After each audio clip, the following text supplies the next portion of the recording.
கொஞ்சம் டேஸ் தான் ஒன்னா நடிக்கிற மாதிரியான பழகே விடலையா உங்களை?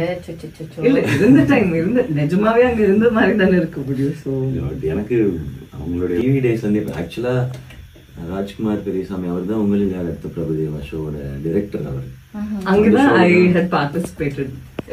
அதுலதான் அவங்க பார்ட்டிசிபேட் பண்ணாங்க. அதுக்கப்புறம் நான் பண்ண விஜய் டிவி ஷோஸ்லாம் அவர் டைரக்ட் பண்ணியிருக்காரு. ஸோ எங்களுக்குலாம் ரொம்ப வருஷம் பழக்கம். ஸோ எங்களுக்கு வந்து இந்த ஷூட்ல ஃபர்ஸ்ட் டே மீட் பண்ணி அப்படி கிடையாது. நான் கோயம்புத்தூர்ல ஒரு ஈவெண்ட் பண்ணும்போது அதை அவர் டைரக்ட் பண்ணாரு, நான் ஹோஸ்ட் பண்ணேன், அதுல அவங்க பெர்ஃபார்ம் பண்ணாங்க.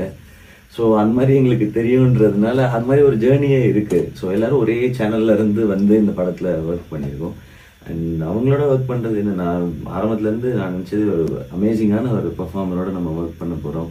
அவங்க எப்படி ஒரு சீனை அப்ரோச் பண்றாங்கன்றதெல்லாம் பக்கத்துல இருந்து பாக்குறதுக்கான வாய்ப்பா இருக்குன்னு நினைச்சேன். அது எனக்கு தெரிஞ்சது. அது எனக்கு எக்ஸ்பிளைன் பண்ண தெரியல. மேபி அதை நான் அண்டர்ஸ்டாண்ட் பண்ணிக்கிட்ட விதத்துல எனக்கு அது ரொம்ப ஒரு நல்ல